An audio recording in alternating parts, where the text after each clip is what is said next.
Hi,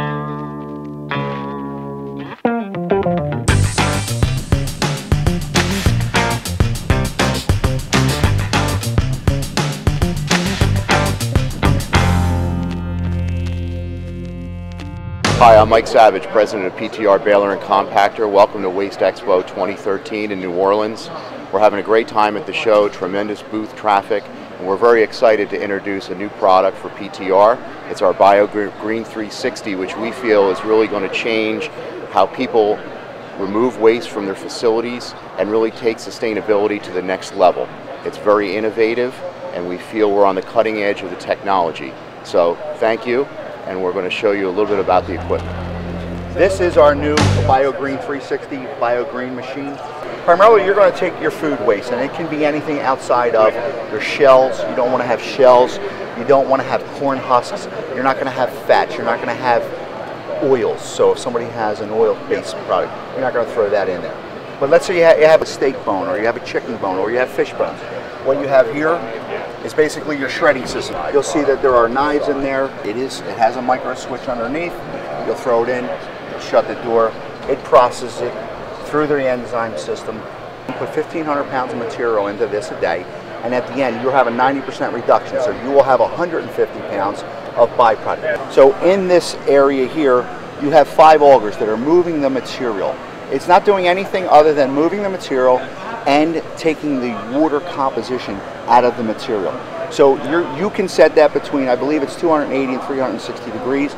So you can either come out with a heavier, more concentrated, wetter material or a drier material. So basically it's evaporating the liquid after the material's been decomposed. Absolutely, that's exactly what it's doing. Once you have that material, it is exhausted through our tubing system. We put a 5-gallon bucket there, and it's constantly going to fall into that. The only other system you have, or where you will have a discharge, is you have clean steam that comes through a filtration system and it's coming out through a pipe, so you can put it like you would have as your dryer at home.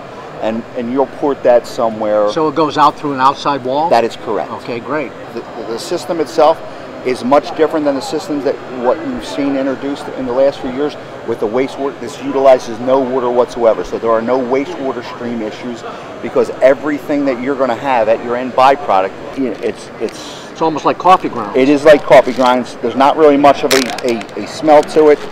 If you get in there and take a look at that, it's clean, and again, it's 60% protein, and that's why a lot of the folks are now utilizing it for the animal feed. So once the steam is evaporated, how does that get out through a PVC pipe? PVC pipe. So you're going to port it just like you're going to do at your dryer at your house. It runs on 3-phase electricity, so it's something that you easily can adapt to, your facilities. And again, what you're seeing is the larger big box retailers that are grocery chains are putting this in for their food waste. Your universities, your colleges, your hospitals are utilizing this. So the technology itself is something that our president, Mike Savage, has bought into and believes that this is going to go to a whole new level with this machine. So what you're telling me then is that you throw the food waste into the hopper, the microbes decompose it into a liquid, it's pumped into your auger system, and the auger system then removes the liquid, all right, via steam, via heat, and then what's left is a compostable product. That is absolutely correct. Oh, perfect. Perfect. Thank you. Thank you. Appreciate your time. All right. Thanks. Thank Good you. seeing you. All right.